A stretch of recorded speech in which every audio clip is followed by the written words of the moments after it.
എടി പ്രതിഭ, ആകെ കുഴപ്പമായി. പുറത്ത് സുശീലേച്ചി വന്നിട്ടുണ്ട്.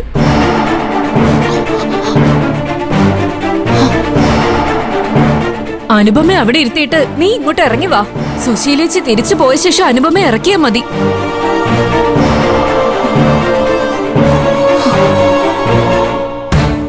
എന്താ സുധ, എന്നെ കണ്ടപ്പോ നിന്റെ ഭാര്യ അകത്തേക്ക് ഓടിപ്പോയത്? അല്ല, ഞാൻ വന്നത് പ്രഭാവതിക്ക് ഇഷ്ടപ്പെട്ടില്ലേ സുധ? അയ്യോ സുശീലേ, എന്നു വരും ഓർത്താ ഞങ്ങൾ ഇങ്ങനെ ഇരിക്കുന്നേ. അപ്പൊ പിന്നെ നിങ്ങൾ ഇങ്ങോട്ട് വരുന്നത് കണ്ടാ ഞങ്ങൾക്ക് സന്തോഷല്ലേ ഉണ്ടാവും. അല്ല, പ്രഭാവതിയുടെ ഓട്ടം കണ്ടപ്പോ ഞാൻ വിചാരിച്ചു ഗ്യാസ് അടുപ്പ് ഓഫ് ചെയ്യാൻ ഓടിപ്പോയതാ സുശീലേ. നീ പ്രതിഭയെ വിളിക്കൂ സുധ, കുറച്ച് കാര്യങ്ങളുണ്ട്.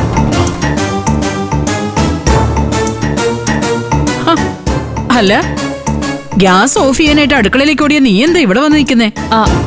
ഗ്യാസ് ഓഫ് ചെയ്യാനോ? ഞാനതിന് അടുപ്പത്തൊന്നും വെച്ചില്ലല്ലോ. അല്ല, നീ വെച്ചില്ലേ? ശരി, നിന്റെ പോക്കണ്ടപ്പോ ഞാൻ വിചാരിച്ചു. ഓ, നിങ്ങളുടെ ഒരു വിചാരം. അതെ, സുശീലേച്ചി വരുന്നത് കണ്ടപ്പോ പ്രതിഭയോട് വേഗം റെഡിയാവാൻ പറയാനാ ഞാൻ അങ്ങോട്ട് പോയേ. സുശീലേച്ചി ഇരുന്നാട്ടെ, വാ.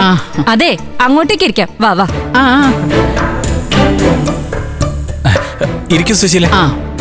ഇപ്പൊ തന്നെ മോളെ കൂട്ടിക്കൊണ്ട് പോകുന്നുണ്ട് സുശീലേ. അത് പറയാനാ സുധ ഞാൻ വന്നത്. ഗ്രഹപ്പഴി അങ്ങോട്ടേ പൂർണ്ണമായിട്ടും മാറുന്നില്ല. പ്രതിഭ കൂടി വന്നിട്ട് ഞാൻ കാര്യങ്ങൾ പറയാം. അവളെ ഇങ്ങ് വിളിക്കേ. പോയി വിളിക്കേ. വിളിച്ചോണ്ട് വാ. പ്രതിഭേ, നീ ഇതുവരെ റെഡിയായില്ലേ മോളെ? ഒന്ന് ഇറങ്ങി വാ മോളെ. വാ. ദേ, സുശീലേച്ചി വന്നിട്ടുണ്ട്, വാ. നീ ഉറക്കമായിരുന്നു പ്രതിഭേ? ഏയ്, വെറുതെ കിടക്കുമായിരുന്നു. എന്തോ ഒരു ക്ഷീണം പോലെ. ക്ഷീണം ഉണ്ടാവും. ഗുരുക്കള് പറഞ്ഞതും അത് തന്നെയാ. നീ ഇരിക്കെ. ദോഷങ്ങൾ ഒഴിഞ്ഞു പോകും മുമ്പ് ഒന്നുകൂടി പരീക്ഷിച്ചിട്ടേ പോകൂ. ഞാൻ വീണ്ടും ഗുരുക്കളുടെ അടുത്തേക്ക് പോയതേ പ്രതിഭയെ അങ്ങോട്ട് കൂട്ടിക്കൊണ്ടു പോകാനുള്ള മുഹൂർത്തം നോക്കാൻ വേണ്ടിയാ. അപ്പോഴാ അദ്ദേഹം പറഞ്ഞത് ഉത്രാടം വരെ പരീക്ഷണ കാലഘട്ടം അത്രേ. അത് കഴിഞ്ഞാലേ കാലം തെളിയൂ. അതുകൊണ്ട് തിരുവോണത്തിന് പ്രതിഭയെ നമ്മുടെ വീട്ടിലേക്ക് കൂട്ടിക്കൊണ്ടു പോയാൽ മതി എന്നാ ഗുരുക്കള് പറഞ്ഞത്. അത് കുഴപ്പമില്ല. ഓണത്തിന് ഇനി അധിക ദിവസമല്ലല്ലോ.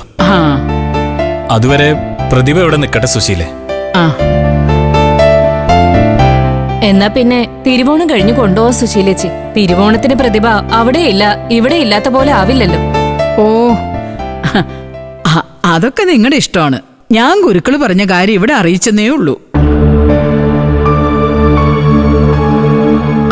പ്രതിഭ ഗുരുക്കള് തന്ന ആ ഔഷധം വേണ്ട രീതിയിൽ കഴിച്ചോ എന്ന് അദ്ദേഹത്തിനൊരു സംശയമുണ്ട്.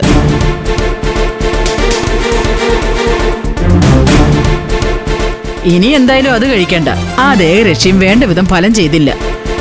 അത് മാറ്റിക്കൊള്ളാനാ ഗുരുക്കള് പറഞ്ഞിരിക്കുന്നത്.